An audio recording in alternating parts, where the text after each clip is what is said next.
Francisco Início Alindões. Boa noite, queridos. Pastor. Boa noite. Tudo bem? Boa noite. KT, boa noite. Dudinha Gatinha, boa noite. Tudo bem? Eliana, muito boa noite.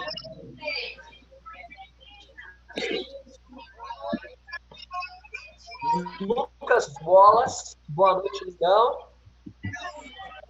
Boa noite, pastor. Tranquilão.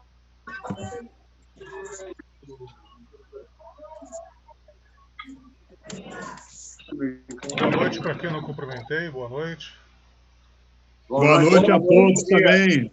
O meu boa noite para todos. Boa noite, pessoal. Boa noite para todos. Nossos amigos. Boa noite, Lidão. Gente, eu acabei atrasando aí no meu estudo anterior um pouquinho, passou um pouquinho do horário. Tenham misericórdia desse sem noção aqui, por favor. Prometo que não vai acontecer de novo. Me batam se acontecer de novo. Que isso? Não pode acontecer. Queridos. Só estava trabalhando, estava dando estudo bíblico. É bom, né, Jeremias? Isso é um privilégio, né? Eu conheço as suas estudantes das 7 horas. Se deixar, vai até a meia-noite. É igual o Francisco e Nilza, viu? Eles gostam de saber mais da Bíblia. É. Verdade. Verdade, curtem. Entregou a gente, hein, irmão? Mas entreguei, mas no bom sentido, meu querido. No melhor sentido. Publicamente. Eu sou testemunho ocular, eu sei disso. É verdade. É verdade. Tá sofrendo. Tô nada. Se todos os estudantes da Bíblia fossem assim, Jesus já teria voltado. Olha lá. Opa! Amém. Cheio de perguntinha. Não. Perguntas interessantes, viu? Muito interessante. O professor que sofre para responder, viu? Aliás, a Bíblia não tem dificuldade nenhuma para responder, mas o professor... Não. O professor é sensacional. O professor está incumbido de uma responsabilidade forte. O Espírito Santo não abandona ele, jamais. E a Bíblia... Vamos mudar de assunto para o pastor Hugo. Assunto, por favor. Que é isso, hein? Vocês estão só rasgando seda aí. Pois é, pastor. É a resenha. É a resenha. A resenha. A famosa resenha. Boa noite, Marli. Boa noite. Tudo belezinha? Tudo bom, graças a Deus. Boa noite, pessoal. Boa noite, Marli. Maravilha. Eliana deu boa noite aqui no chat. Muito boa noite, querida. Você e a sua família aí. Eu tô vendo aqui também, conectado, tá como Guilherme Santos. Tá sem o vídeo aqui? Eu não tô me recordando. Alguém sabe quem que é? Boa noite. Quem tá como Guilherme aí? Poxa, acho que eu expulsei a pessoa da sala. Saiu. Que coisa terrível, não? É uma alma tímida. Eu acho que saiu. Saiu, né? Parece que saiu. Mas você sabe que essas reuniões abertas assim, às vezes entram algumas pessoas que eu não sei quem que é. Maravilha. Meus amores, vamos já dar início, então, logo de cara. Espero que você esteja aí guardadinho por Deus, que você esteja com o coração em paz, não sei se sem lutas, mas em paz, pela presença de Deus, e que nessa noite o Senhor fale conosco, o Senhor nos oriente, o Senhor acalme o nosso coração, e que a gente possa ter um momento de encontro com Ele. Tá bem? Amém. Vamos orar para a gente poder abrir nosso estudo. Eu vou pedir, por favor, que meu amigo Francisco faça essa oração. Pode ser, querido? Claro, pastor. Por favor, meu amigo. Então, oremos. Querido Deus, muito obrigado por mais um estudo que está se iniciando, pela presença de todos os irmãos que estão presentes e os que não estão. Agradeço, Senhor, por mais esse privilégio e que o seu Santo Espírito esteja com todos nós e conduzindo o nosso querido pastor e que fale através dele e que use ele através da sua palavra, Senhor. É isso que eu te peço e agradeço em nome do Senhor Jesus Cristo. Amém. Amém, Senhor. Amém. Amém, amigão. Muito obrigado. Gente bonita, no nosso estudo anterior, alguém mencionou que gostaria de saber um pouquinho mais a respeito do conceito de justiça. Essa questão das injustiças. Quem que foi mesmo que falou isso? A questão das injustiças que acontecem e também qual que é o conceito de justiça que a Bíblia apresenta. Quem que foi que falou mesmo? Foi uma mulher. Bom, a gente estava. Eu perguntei quem. Não fui eu. Não foi você, né? Isso aí. Só sabe que não foi você. Então, veja. A gente deu uma conversadinha, né? A respeito da. A gente fechou aquela questão do texto de Romanos 8, 28, que diz que todas as coisas cooperam para o bem daqueles que amam a Deus, daqueles que são chamados segundo o seu propósito. E ali eu penso que a gente teve uma introdução legal, porque a gente percebeu que Deus está cuidando de nós, a gente percebeu que a Bíblia não fala de coisas simplesmente teóricas, mas a Bíblia trata... A Eliana está dizendo que não está ouvindo nada. Eliana... Todo mundo está me ouvindo? Sim. Todos estão ouvindo? Sim, eu estou. A internet está muito ruim esses então, dias. Então, me permita só dar um toquezinho para a Eliane aqui. Eu vou pedir para ela a ação dela lá que está com algum problema, tá? Só um segundinho. Só um instantinho. Só um momentinho, tá, queridos? Oi.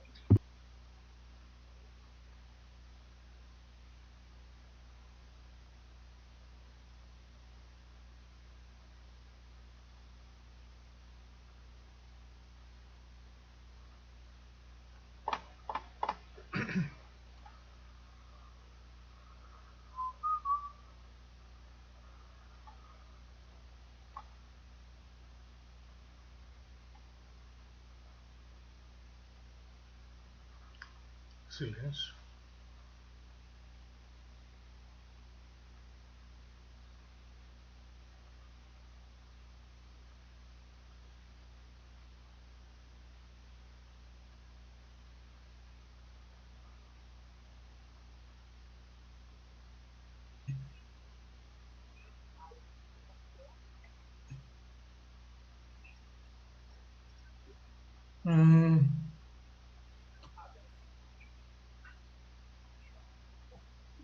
Então.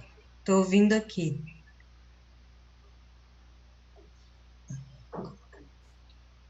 O que? Mudo? Olá, com quem eu falo?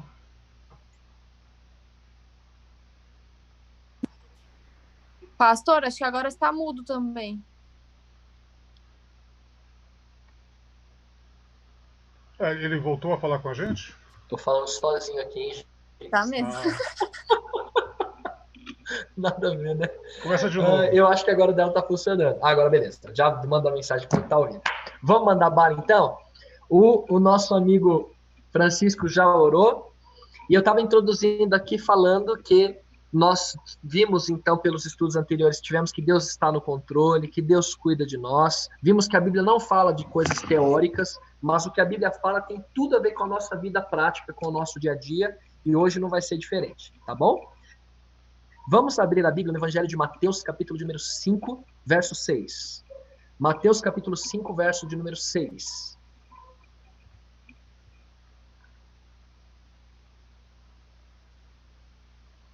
6.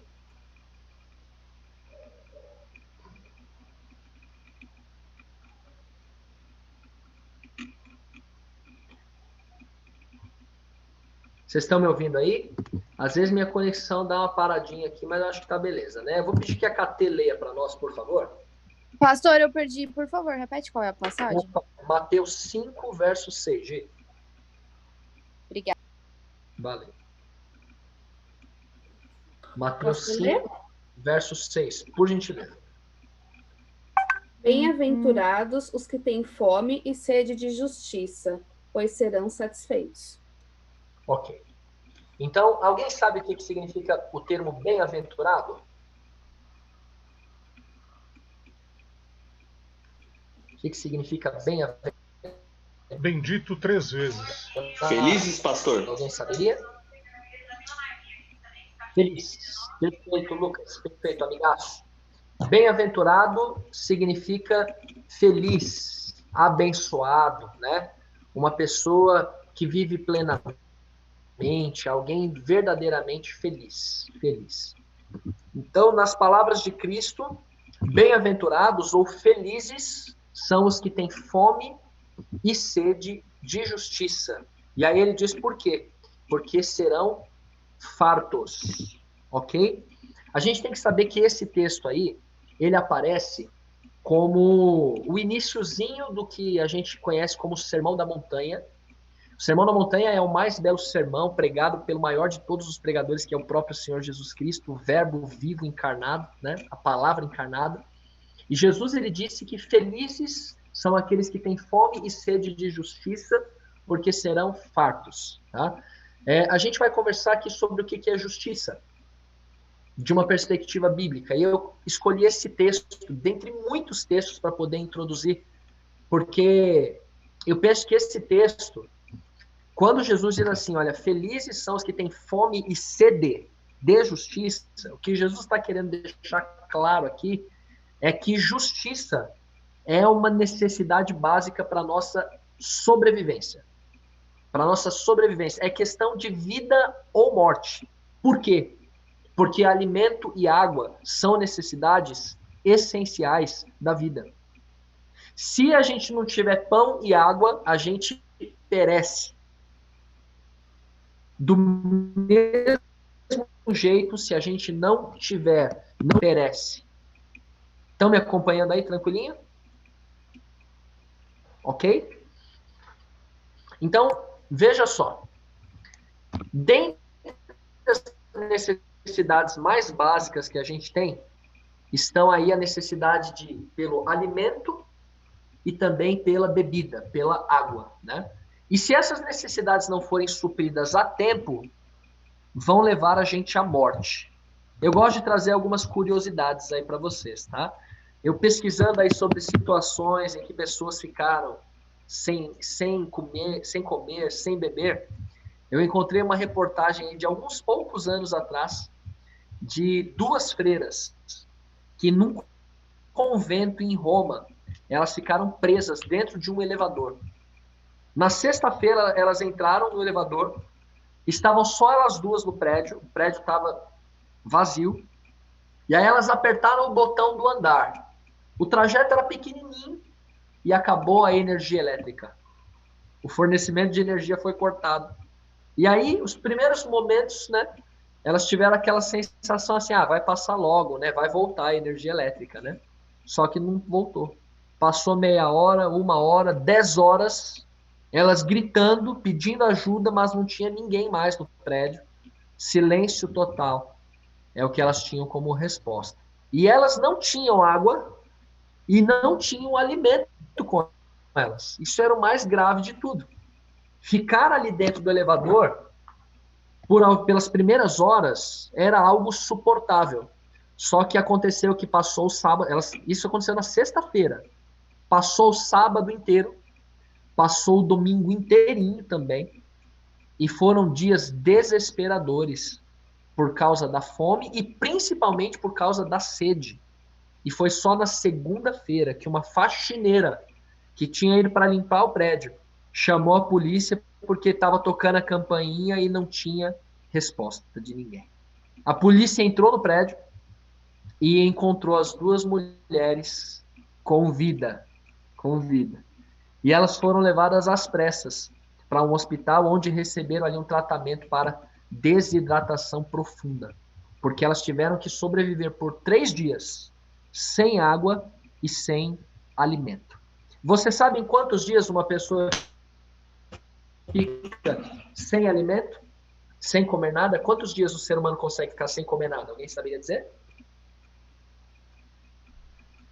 Um de cada vez, não precisa brigar, tá? Seriam 40 dias, mais ou menos, como Jesus ficou? Nossa, eu É mais.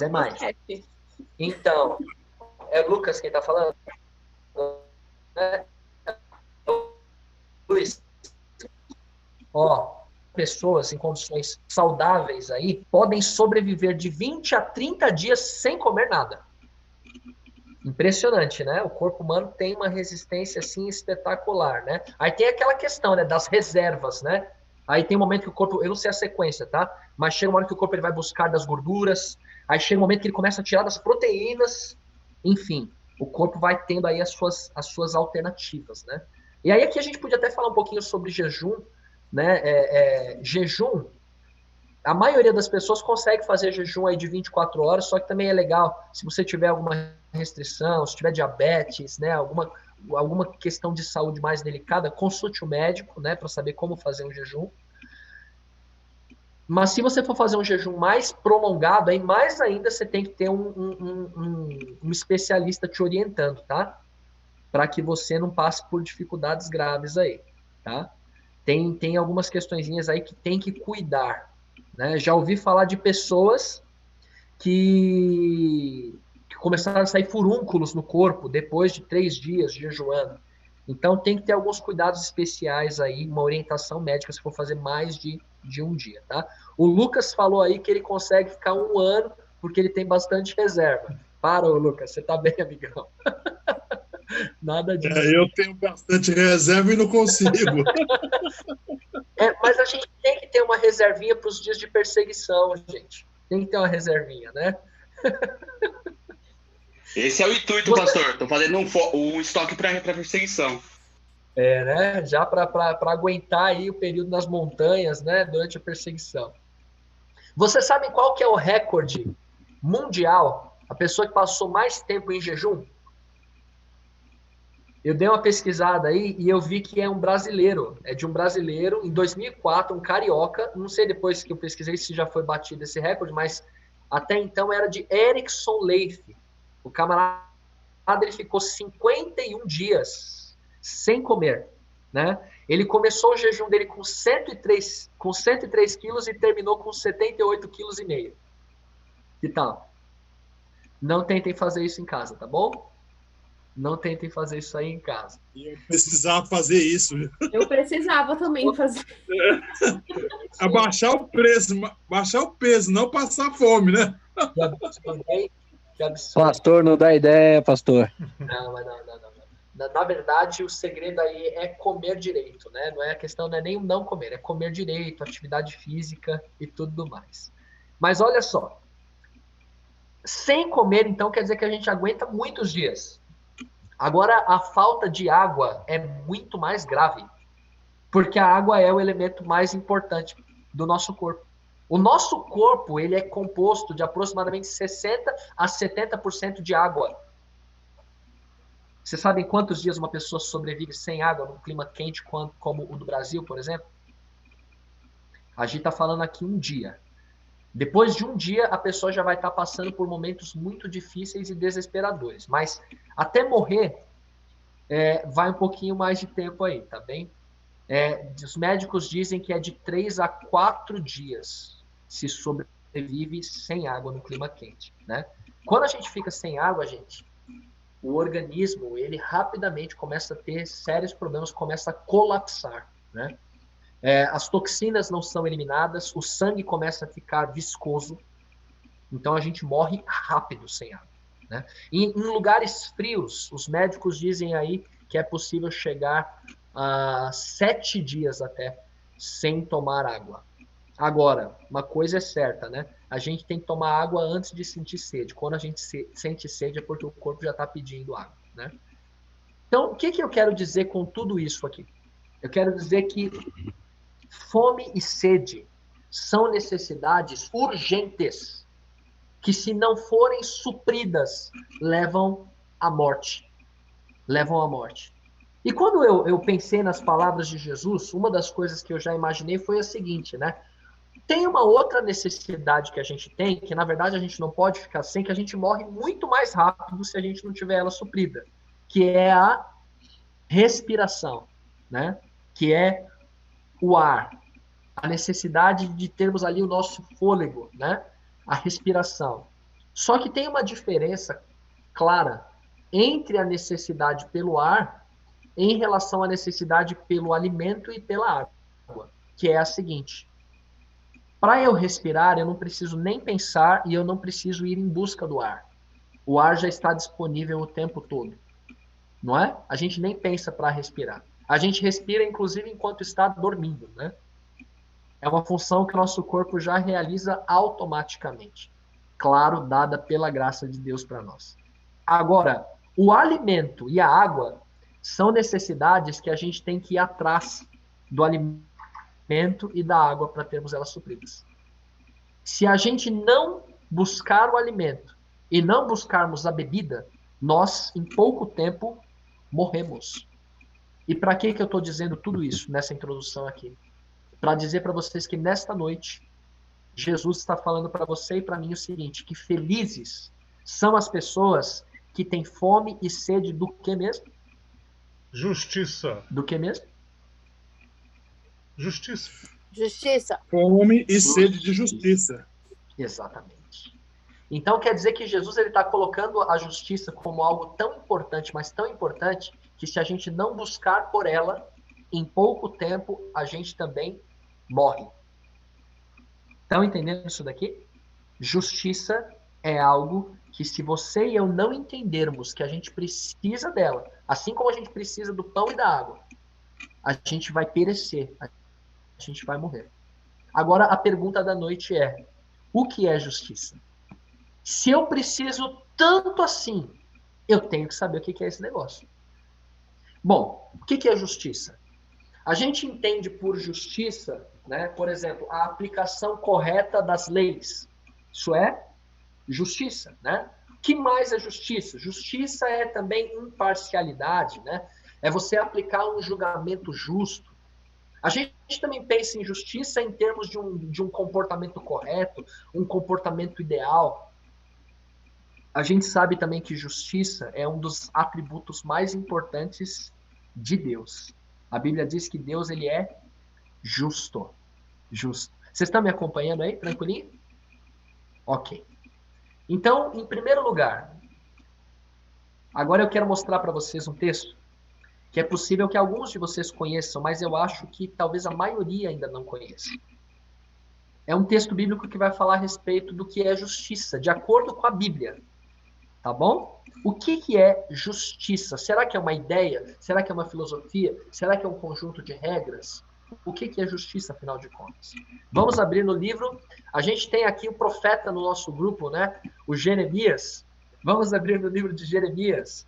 Jeremias, capítulo de número 23. Eu vou pedir para ele mesmo ler, né?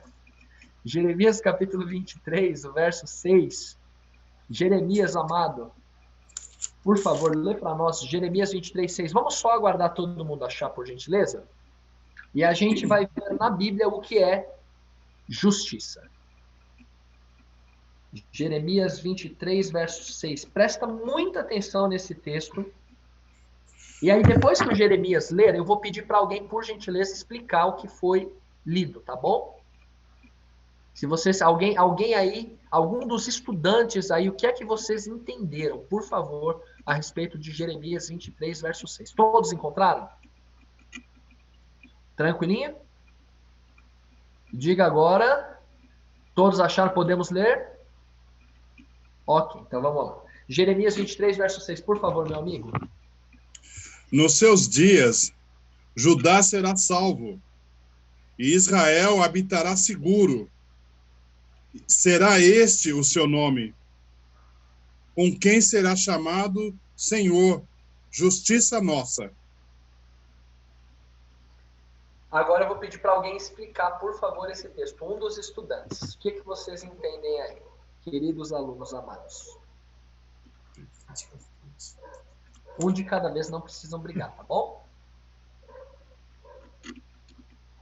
Jeremias 23, 6. O que vocês entenderam desse texto aí?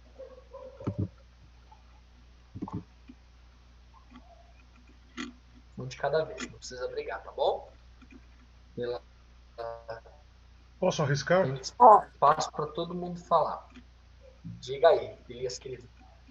Então, se a gente trocar a palavra justiça por vingança, também dá um sentido, um dos sentidos. Também a palavra providência no lugar de justiça também dá sentido. É isso. Certo. Ok.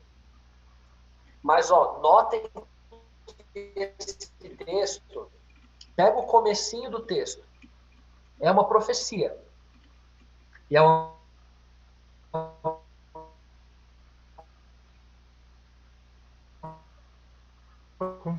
Congelou. profecia trazida pelo profeta Jeremias. Opa, estão me ouvindo aí? Estão me ouvindo, queridos?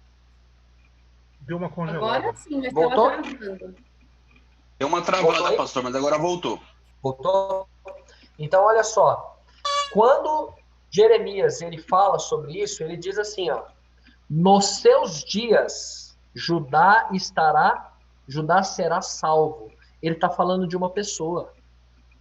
Ele está profetizando, ele está falando, nos dias dessa pessoa, vai chegar salvação para Israel. Israel estará em segurança. Toda vez que a Bíblia fala, anuncia que alguém viria, anuncia que viria salvação através de uma pessoa, de quem é que a Bíblia está falando? O que vocês acham aí? Jesus. Jesus. Exatamente, queridos. Percebam que a Bíblia está falando a respeito do Messias. Jeremias está dizendo que no dia que o Messias viesse, Judá seria salvo, Israel habitaria seguro, salvação viria a este mundo. E agora a Bíblia vai dar um nome para Jesus, um dos muitos nomes dele. E o nome que a Bíblia apresenta aqui para Jesus é Senhor. Eu quero falar para você uma coisa agora e pedir para você, por favor, nunca mais se esquecer. Pastor, novamente travou. Tá travando mesmo. Misericórdia. Deixa eu fazer um negócio aqui, então. Eu vou acessar do meu celular também. Deixa eu acessar do meu celular. Eu descobri duas coisas. Quando o senhor se aproxima da tela, o sinal para. Acho que é um problema do Wi-Fi. Posição do computador. Eu sou a interferência. Peraí. Então, misericórdia. Deixa eu vou. Ó, eu tô acessando do celular.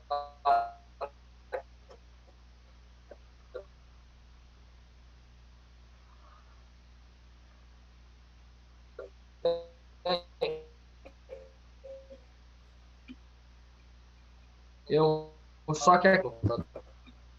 Estão me ouvindo aí, queridos? Sim. Sim. Belezura? Sim. Eu coloquei no meu 3G aqui agora, eu acho que vai rolar, hein? Então é o seguinte, ó. Ficou melhor? Sim. Então, olha só, gente. Justiça, de acordo com esse texto que a gente tem aqui, não é uma teoria. Justiça é uma pessoa. Justiça é uma pessoa. Olha que interessante. A Bíblia diz que amor não é uma teoria. Amor não é uma filosofia. Amor não é uma ideia. Amor é uma pessoa. E quem é a pessoa que é amor? De acordo com o 1 João. Deus é amor. Deus é amor, não é isso? Agora aqui, noutro lugar, a Bíblia está dizendo, falando a respeito de Jesus, falando a respeito do Messias, está dizendo o seguinte, que Jesus, ele é o Senhor justiça nossa. Ou seja, quando Jesus viesse trazer salvação, o profeta Jeremias disse, este será o seu nome, Senhor justiça nossa. Queridos, Jesus é a justiça. Jesus é a justiça. Sabe qual que é o convite que Deus já está logo de cara fazendo para você e para mim nessa noite, gente? É para a gente sair de um cristianismo teórico e entrarmos na realidade da vida prática. Porque se justiça é uma pessoa, então cristianismo é uma experiência pessoal. É andar com essa pessoa que é a justiça. Ser justo diante de Deus é ter um relacionamento, é uma experiência de relacionamento com a pessoa de Jesus. E sabe o que é praticar atos de justiça? Não é o meu esforço pessoal, não é eu tentar ser bonzinho, mas atos de justiça são o resultado da minha convivência com Jesus. Querem ver um exemplo clássico disso na Bíblia? Gênesis 17, verso 1. Abram, por gentileza, meus amores. Gênesis 17, o verso 1. Agora a gente vai ler na experiência de um homem que andou com o Senhor Jesus, Senhor Justiça. Nossa, por que é que ele foi considerado um homem justo? Gênesis 17, verso 1. Gênesis 17, verso 1. Oh, não deu certo a minha experiência com o computador, hein? Poxa vida, eu pensei, eu estava tão feliz falando, nossa, olha que legal, estou usando o computador e tal. Não deu.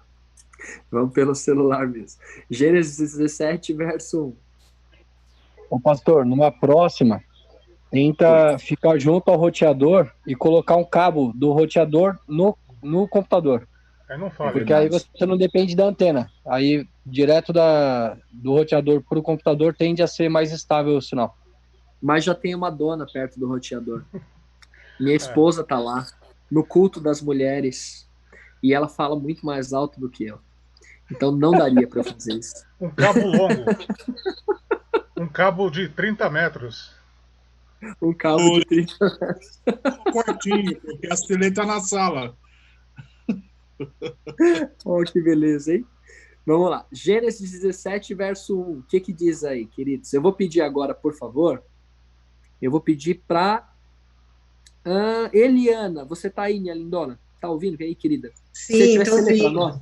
Ó, que belezinha. Lê para nós, por favor, querida. Gênesis 17, verso 1. O que Deus vai falar para Abraão? E quando Abraão era da idade de 99 anos, o Senhor apareceu a Abraão. Ele disse, eu sou o Deus Todo-Poderoso. Anda diante de mim e sê perfeito. Que top, hein? Então, olha só. Ande comigo, ande diante de mim, né? Noutra tradução vai dizer assim, anda na minha presença e seja perfeito. Ô, pastor, então, posso ler minha versão? Por favor, diga aí. Nova versão internacional. Quando Abraão estava com 99 anos de idade, o Senhor lhe apareceu e disse, eu sou o Deus Todo-Poderoso. Ande segundo a minha vontade e seja íntegro. Olha só que legal. Muito legal, muito legal. Então, olha só que dá a ideia aí de caminhada com Deus. É caminhada com Deus. É estar na presença de Deus. É conhecer a vontade do Senhor, que é a própria justiça. Mas espera um pouquinho, que tem uma coisa aqui que eu não sei se você percebeu, mas eu tô aqui meio que antecipando as coisas, porque o texto de Jeremias, ele está falando sobre Jesus. Ó, perceba a conexão que agora vai acontecer aqui. O texto de Jeremias, ele disse que Jesus, o Messias, é o Senhor Justiça Nossa. Quando a gente lê o texto agora de Gênesis, falando a respeito de Abraão, o texto não diz que é Jesus que está falando com Abraão. Aliás, está no Antigo Testamento, o nome de Jesus nem aparece, o nome Jesus nem aparece no Antigo Testamento, né? Pois agora eu quero ver com vocês quem é que falou isso para Abraão. Anda na minha presença e seja perfeito. Quem é o Deus que estava com Abraão lá no Antigo Testamento e que falou com Abraão e disse assim, Abraão, anda comigo aqui, conheça a minha vontade, anda na minha presença e seja perfeito. Quem é esse Deus? Agora a gente vai ler alguns textos do Novo Testamento. Vamos para João, capítulo 1, verso 18. João, capítulo 1, verso de número 18.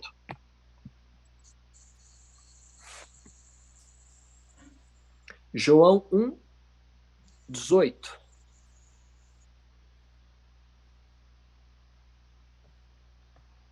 Eu vou pedir, por gentileza, para o Luiz ler. João 1, verso 18.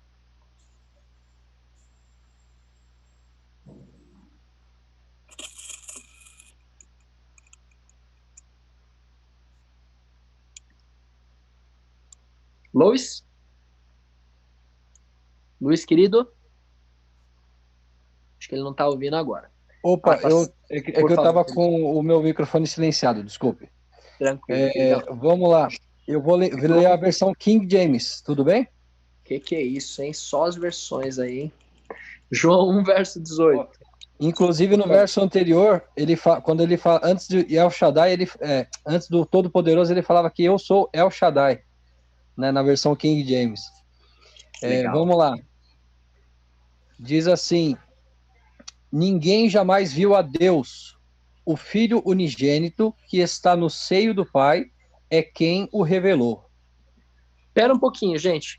O que significam essas palavras aí, então? Olha, presta atenção. O texto está dizendo que ninguém jamais viu a Deus. E aí, no caso, é uma referência a Deus Pai, certo?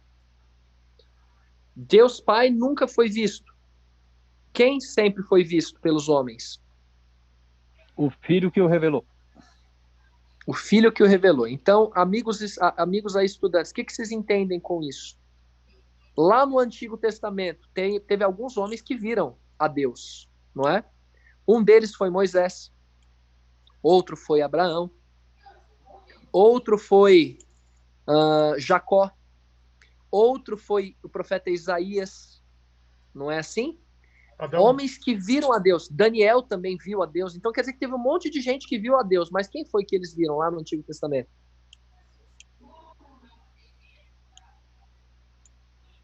Um de cada vez, não precisam brigar, tá?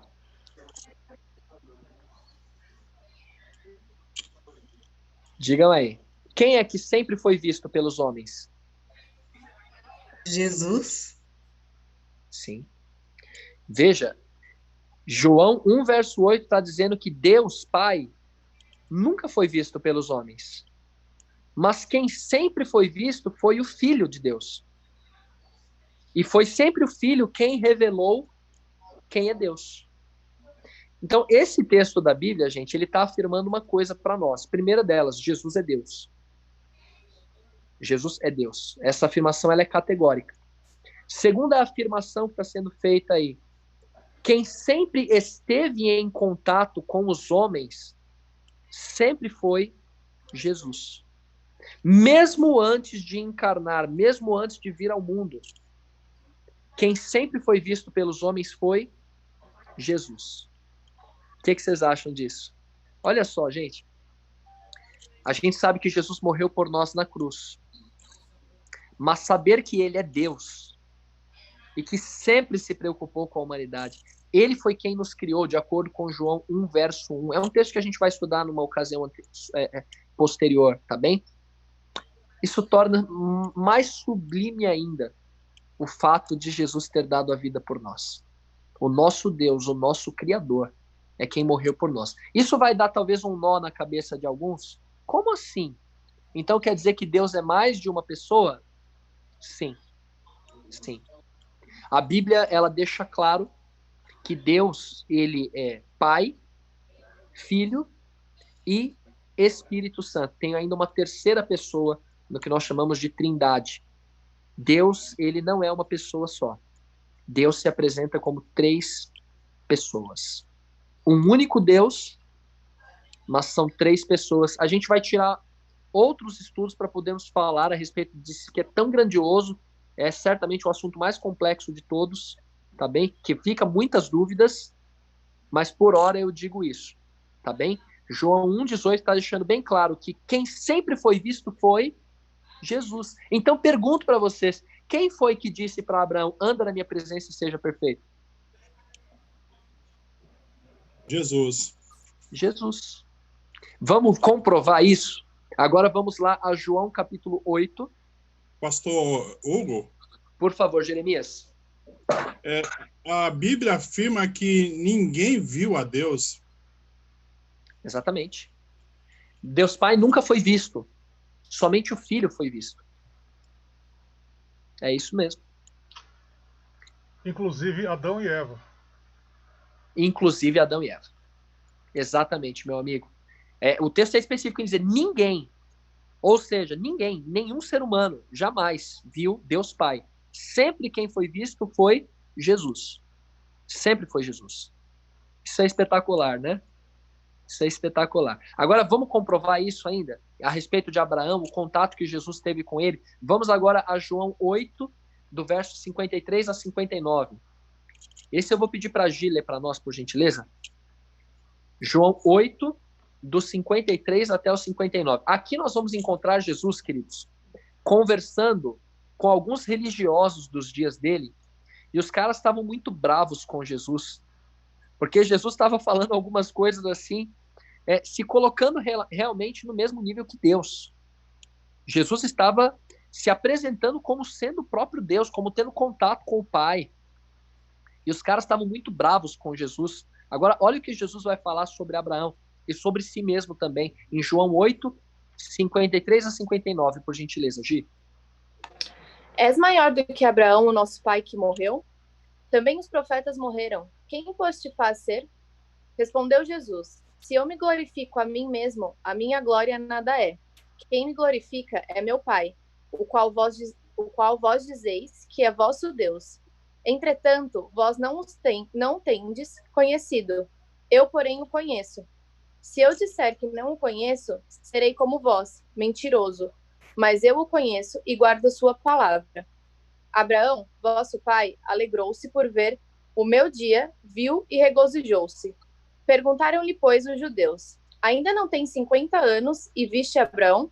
Respondeu-lhes Jesus: em verdade eu vos digo, antes que Abraão existisse, eu sou. Então pegaram em pedras para atirarem nele, mas Jesus se ocultou e saiu do templo. Uau, hein? Obrigado, Gi. Olha que texto fantástico, gente. Que texto espetacular. Aqui está a principal razão por que os judeus mataram Jesus. Porque eles levaram Jesus até a cruz. Porque Jesus afirmava ser Deus. E para qualquer judeu, um homem fazer isso era blasfêmia. Um homem se colocar no lugar de Deus. Jesus perdoava pecados. Jesus, ele usou uma expressão aqui. Ele falou assim, ó: Abraão viu o meu dia. Ele viu o dia que eu viria a esse mundo e ele se alegrou. Aí os caras falaram assim: como é que é? Você não tem 50 anos e você está querendo dizer que você já conversou com Abraão? E aí Jesus responde assim, ó: pois é, antes que Abraão existisse, eu sou. E agora aqui, queridos, a gente vai encontrar Jesus usando uma expressão mais antiga ainda. Mais antiga não, mas mais para frente ainda, de quando ele falou com Moisés. E essa expressão, queridos, ela é espetacular. Quando Deus chamou Moisés para poder ir falar com Faraó, você deve se lembrar que Moisés, a princípio, ele teve receio e tal, e disse assim: o que eu tenho que falar para o povo, né? Eu digo, quem foi que me enviou? E qual foi a resposta de Deus para Moisés? Diga que eu sou, enviou você. Então Deus se apresentou como sendo o Deus eu sou. Essa expressão eu sou é até difícil da gente explicar, né? A ideia dela é mais ou menos a seguinte: olha, eu existo por mim mesmo. Eu tenho vida em mim mesmo, eu sou. Nenhum de nós aqui poderia dizer eu sou, porque a gente não tem vida em nós mesmos. A gente não poderia afirmar eu sou. A gente é alguma coisa porque Deus faz a gente ser. Deus permite que a gente seja. Agora, quando Jesus fala assim, eu sou, ele está se apresentando como Deus que também falou com Moisés. E ele está dizendo assim, eu sou Deus. E ele está dizendo o seguinte: Abraão, eu conversei com Abraão. E antes que Abraão existisse, eu já era Deus. Então, quando Jesus, ele afirma assim, ó, anda na minha presença e seja perfeito, ele estava dizendo para Abraão o seguinte: ande comigo. Ande comigo. E quando a gente faz a conexão desses textos, Jesus dizendo para você e para mim que a gente tem que ter fome e sede de justiça, que a gente tem que entender que a maior necessidade da vida é justiça, que a gente precisa buscá-la tanto quanto a gente busca o pão e a água. Quando a gente encontra Jesus falando para Abraão: Abraão, anda comigo e você vai ser perfeito. Sabe o que é que a gente está entendendo aqui, queridos? É que cristianismo é andar com Jesus. É lembrar que ele é a justiça. Vida cristã é a experiência incomparável de conviver com Jesus.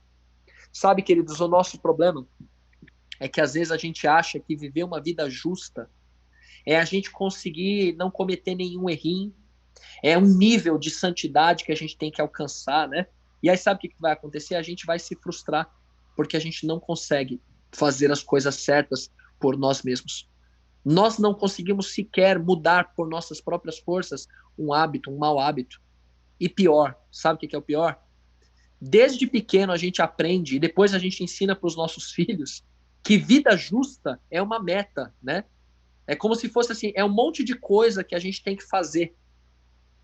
Para você ser justo, você tem que ser assim, assim, assim, andar assim, assim, assim, se vestir assim, assim, assim, comer assim, assim, assim, andar com tais pessoas assim, assim, assim, como se vida justa fosse um monte de coisa para fazer. E aí a gente passa a vida frustrado, porque muitas vezes a gente não vive do jeito como os outros esperam. E infelizmente, eu tenho que dizer aqui para vocês, a gente tem jovens aqui também no grupo, né? Existem os fiscais da religião, muitas vezes, né? Que são os que dizem não pode, né?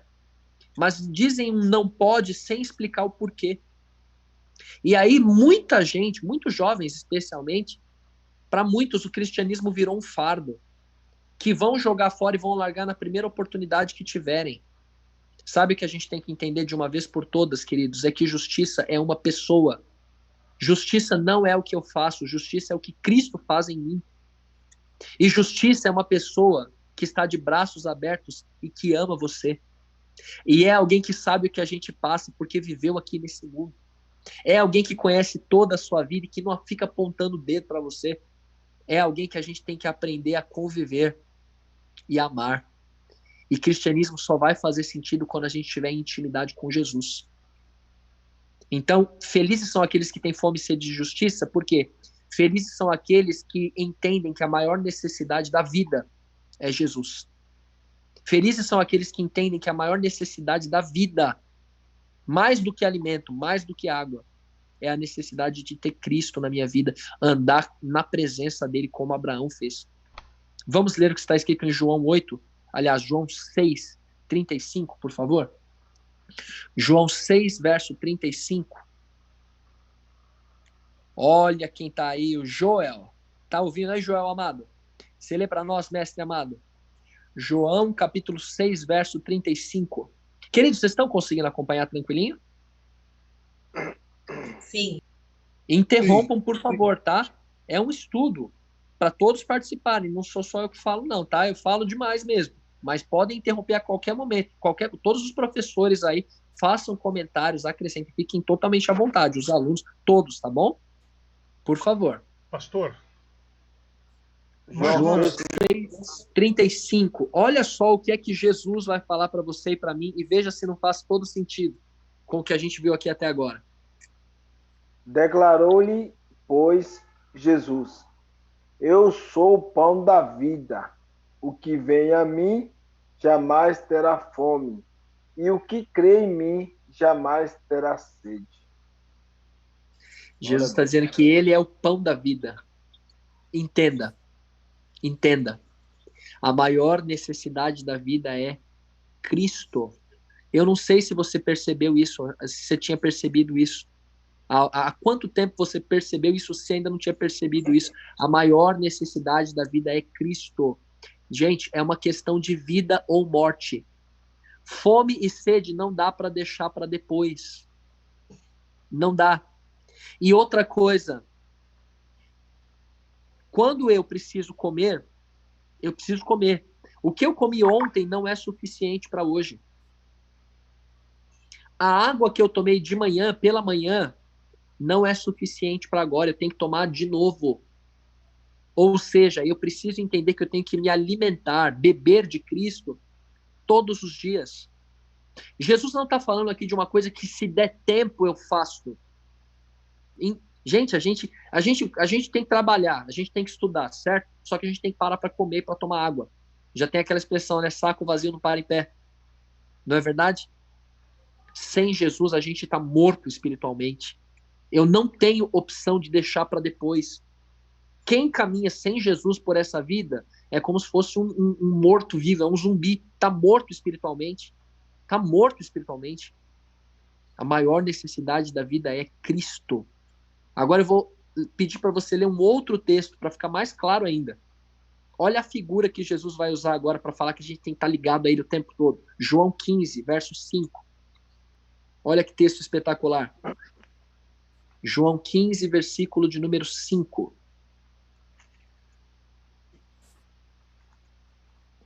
João 15, verso 5. Pode ler? Eu vou pedir. Quem vai ler agora? Eu, Joel, de novo. Vai lá, você já está com a Bíblia aí, já está aí, manda bala. João 15, verso 5. Eu sou a videira, vós os ramos. Quem permanece em mim e eu nele, esse dá muito fruto, porque sem mim nada podeis fazer. Você sabe o que é uma videira, né? A videira nada mais é que uma árvore, né? É a árvore que nos dá as uvas. O fruto da videira é a uva, certo? E Jesus está dizendo que ele é a árvore, então, ele é a videira. E quem somos nós? Os ramos, ou os galhos, né? Então quer dizer que se Jesus ele é a videira, se ele é a árvore, isso quer dizer que então ele é a fonte. É dele que vem a nutrição, é dele que vem a seiva, porque a árvore ela está enraizada, certo? E é ela que tem ali, ela que busca os nutrientes, ela que busca a água. Quem somos nós? Galhos. Galhos. E o que é um galho arrancado de uma árvore? Nada. É um galho fadado à morte, certo? Isso significa que se eu, que sou um galho, não estiver conectado à árvore, que é Cristo, eu não tenho vida. Eu não tenho vida. Mas na medida em que eu permaneço nele, na medida que eu permaneço em Cristo, aí sim eu sou nutrido, eu sou alimentado, eu bebo diretamente da fonte da água da vida, que é ele mesmo. E é só então que a minha vida passa a dar frutos. E é aí que começa a vida cristã. Queridos, essa é, na minha opinião, a verdade mais elementar do que é ser cristão. Eu tenho que me conectar a Cristo. Se eu não estou conectado a Cristo, não existe cristianismo. Caminhada diária com Jesus. Então eu quero, antes de vocês falarem aí, fiquem à vontade, tá? Logo depois de eu concluir aqui, eu quero dizer para você o seguinte: não adianta a gente só abrir a Bíblia uma vez por semana. Tá bom? Do mesmo jeito que não adianta a gente comer e tomar água uma vez por semana. Eu quero incentivar você a crescer na sua vida de leitura, de conhecimento, de estudo da palavra de Deus. Aliás, antes de tudo, eu quero louvar a Deus por você participar desse grupo de estudos aqui. Isso é fantástico, a gente tirar uma hora aí para podermos estar aqui em grupo estudando. Só que isso ainda é muito pouco. É muito pouco. Lembre-se, felizes são os que têm fome e sede de justiça. A gente tem que buscar a Cristo todos os dias, através da palavra. Eu preciso também incentivar você a crescer na sua vida de oração. Se você não ora, você está morto espiritualmente. Em nome de Jesus, comece a orar, comece a conversar com Deus, trate a Deus como alguém real, como um amigo, como aquele que mais se preocupa com você, que mais está interessado em você. Se você já ora, eu quero incentivar você a crescer na sua vida de oração. Tá bem? E eu quero convidar você para a gente continuar estudando a palavra de Deus. Porque quando a gente estuda a palavra de Deus, a gente entra em contato com o autor dela, que é o próprio Deus. E a maneira mais clara como Deus se revela é através de Jesus. Lembrem-se que ninguém jamais viu Deus Pai, mas quem sempre se mostrou para os homens foi Jesus. E ele é quem tem nos guiado a esse estudo, ele é quem tem nos orientado, e ele é a justiça. A gente ainda vai continuar falando sobre isso no nosso próximo estudo. A gente vai ampliar o que é o conceito de justiça, tá bem? Mas, primariamente, justiça é uma pessoa. E é a pessoa maravilhosa de Jesus, de quem a gente precisa urgentemente e constantemente. Fiquem à vontade aí, amigos, professores, para comentarem, para questionarem, dúvidas. Fiquem à vontade. É Selma, tá? Pastor Hugo. Diga aí, bonitão. Nós temos um arqui-inimigo comum a todos nós, que ele tem uma estratégia de apresentar outras bebidas, outros alimentos, que não seja essa, que é Jesus, que é o pão, que é a água. E esse inimigo, ele é astuto, né? Demais, amigo.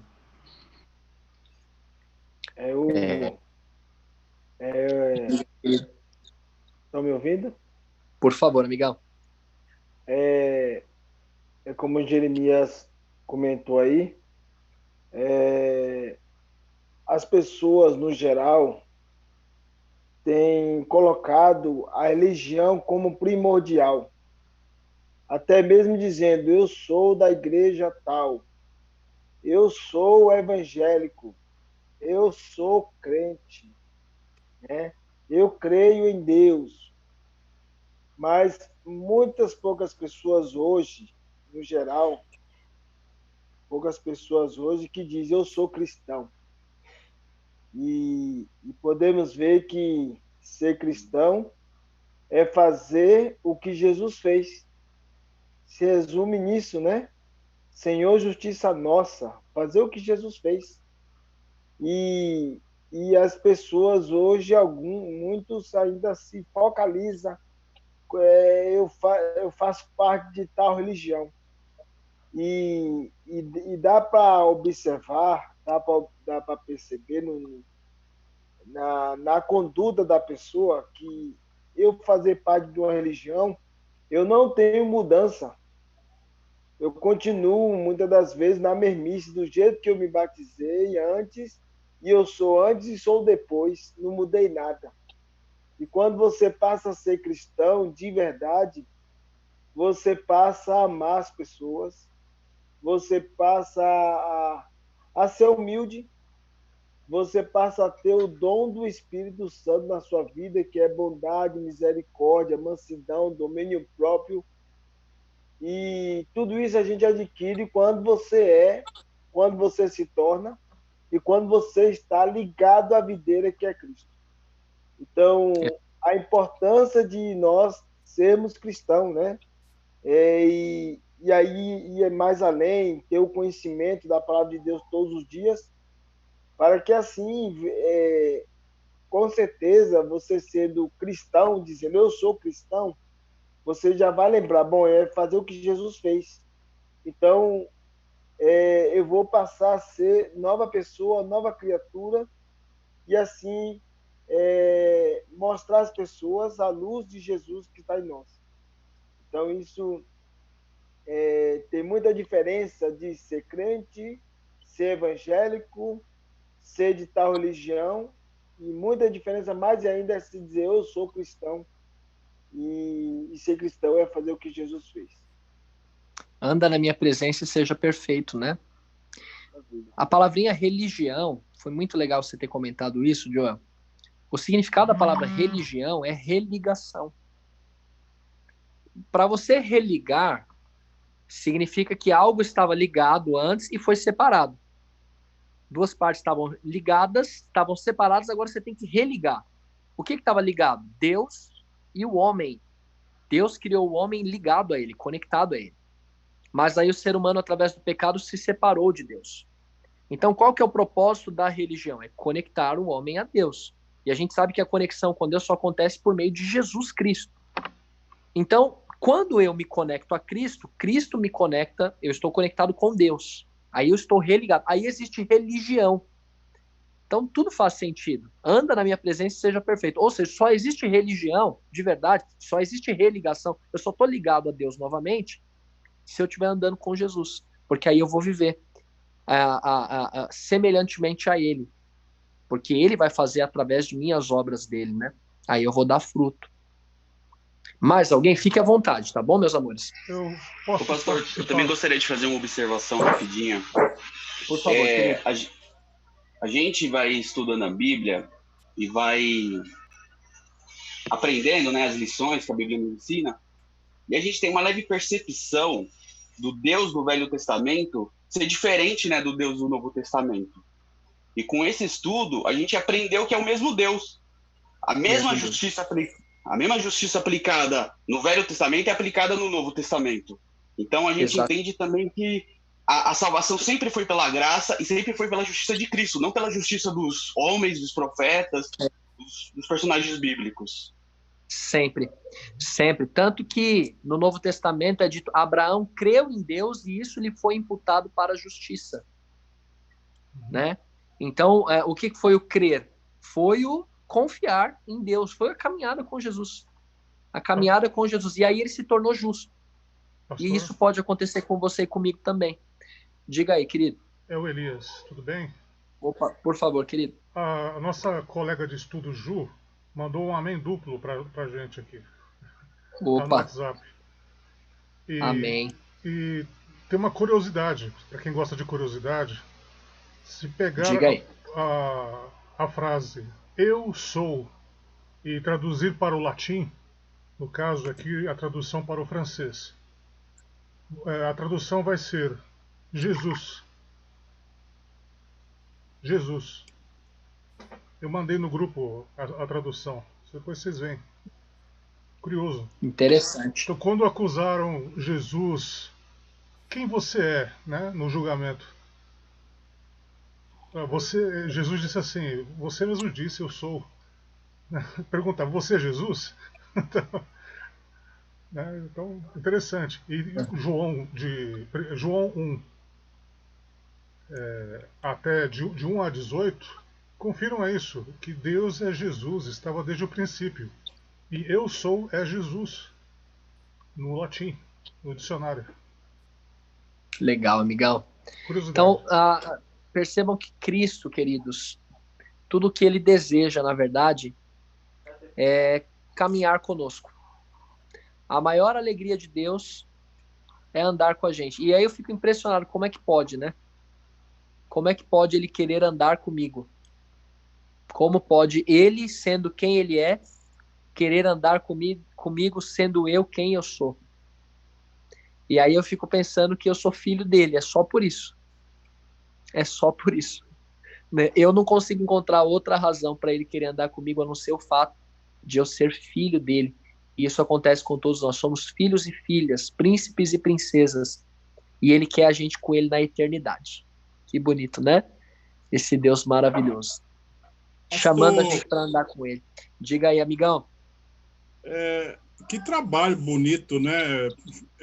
Forte, que é o trabalho do Espírito Santo, né?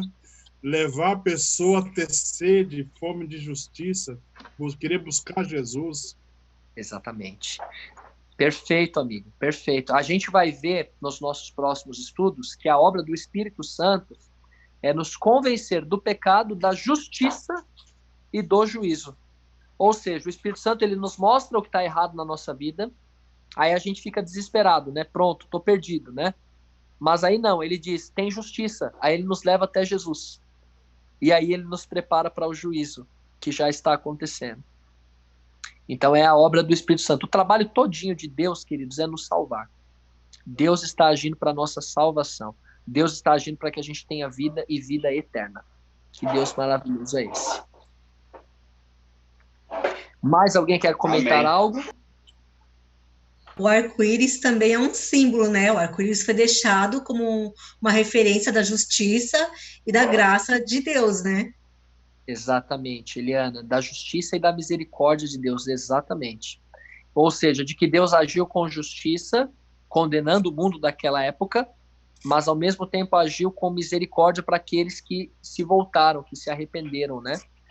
E agora quer ver a maior... você apresentou aí um dos maiores exemplos, né, da justiça e da misericórdia se encontrando. Agora, o momento, sem dúvida, mais elevado ainda, consegue ser maior que esse, é a cruz. Na cruz, a justiça e a paz se beijaram, né? Foi na cruz que ali a justiça de Deus se revelou, porque Cristo foi feito pecado por cada um de nós, por isso ele foi condenado à morte. Mesmo sem ter nenhum pecado, ele foi feito pecado. Então ele morreu, ele cumpriu a lei de Deus. A lei de Deus, a justiça foi realizada, mas a misericórdia se realizou quando ele morreu no nosso lugar. E hoje ele concede a nós a oportunidade de arrependimento e também a oportunidade de graça, de perdão, de vida eterna. Fantástico, né, queridos? Que Deus maravilhoso é esse. Deus que continua atuando na nossa vida. Deus que está nos reunindo aqui nesse grupo para a gente poder estudar. Deus que tem coisas grandiosas para nós, sem dúvida nenhuma. E é importante a gente poder, a cada dia nos apegarmos mais a esse Deus, percebemos a necessidade que a gente tem dele. Tanto quanto a gente precisa comer e beber, a gente precisa buscar a Cristo continuamente. Amém? Amém. Amém, pastor. Boa noite a todos. Boa noite, Cláudia, querida. Tudo bem? Boa noite, um feliz descanso a todos. Obrigada, um beijão para todos. Obrigado. Valeu, querida. Meus lindos, vamos então orar para a gente fechar? Não oramos ainda não, né? Vamos fechar os olhinhos e vamos orar. Querido Pai, agradecemos muito ao Senhor por sua graça, por sua misericórdia e por sua justiça. Agradecemos porque o Senhor nos alcançou nessa noite e nós queremos render a nossa vida agora ao Senhor, pedindo, por favor, nos ajude a entender a necessidade que temos de Cristo, de buscá-lo com prazer, com alegria, estudarmos sua palavra, orarmos, conhecermos quem é o Senhor, andarmos na sua presença maravilhosa e sabemos que o Senhor nos ama infinitamente, recebemos o amor do Senhor e espalharmos por esse mundo, ó Deus. Peço sua bênção especial sobre a vida de cada filho e filha que está aqui nesse grupo, sobre os nossos queridos também, em nome de Jesus. Amém. Amém, Senhor. Amém. Amém. Bonitezas, que Deus guarde vocês, tenham aí dias felizes. Sábado que vem eu tô lá na igreja de Jair Carvalho, tá? Quem puder ir, a gente se encontra pessoalmente lá, sábado de manhã. A Cláudia e eu estamos marcando aí já o dia do nosso encontro presencial aí, especial da nossa turma aqui, o Café da Manhã. Que dia que é mesmo, Cláudia? Dia 28 de agosto. Logo eu vou colocar nos grupos. 28 de agosto, é um domingo de manhã. A gente vai fazer um café da manhã especial aí. Amém. Belezura? Que Deus guarde vocês, queridos. Passamos um pouquinho da hora hoje, tá? Perdão. Que Deus abençoe muito cada um de vocês. Pode chamar a qualquer momento no WhatsApp lá, tá? Se quiser continuar conversando, vai ser um prazer. Que Deus abençoe a todos vocês. Boa noite. Boa noite, Abençoe Deus. vocês. Boa noite. Boa noite. Boa noite, pessoal. Tchau. Boa noite, pessoal. Um abraço. Boa noite, Tchau, tchau. pessoal. Boa noite. Boa noite, queridaços.